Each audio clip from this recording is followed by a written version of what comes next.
It's tutorial time.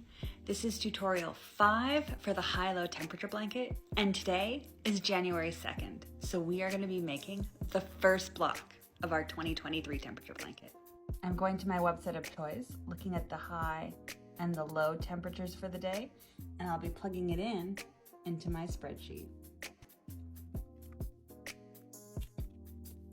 So we have our yarn for our colors of choice for the high temperature of -10 and the low temperature of -26.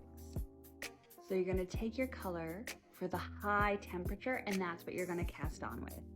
I typically do a long tail cast on, and I'm not going to show a tutorial for that because there are so many on this app and they're really great. Per the pattern, you're going to cast on 33 stitches.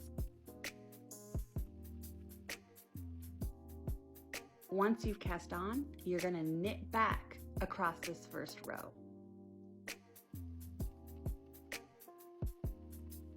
Now that you have your first row of the high temperature, you're going to add the color for the low temperature.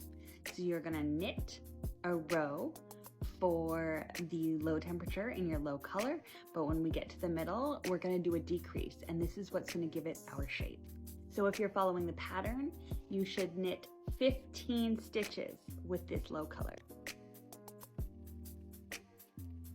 Once we get to the middle, we're going to do the center double decrease, or the CDD. You have to slip the next 2 stitches together at the same time knitwise, knit the next stitch, and pull those 2 stitches you slipped over that knit stitch, and then knit the rest of the row.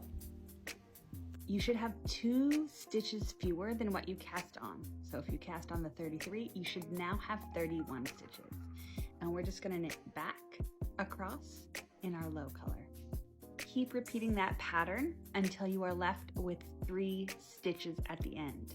Make sure that you are alternating between the high and the low temperature yarns every 2 rows. Now that you've got your square with 3 stitches left, instead of switching back to the high temperature color, we're just going to do one final center double decrease with these 3 stitches.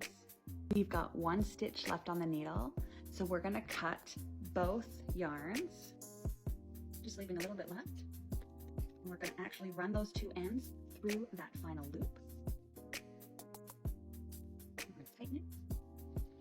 And you have your first block of 2023. I hope this blanket brings you a lot of calmness and joy and not too much stress this year.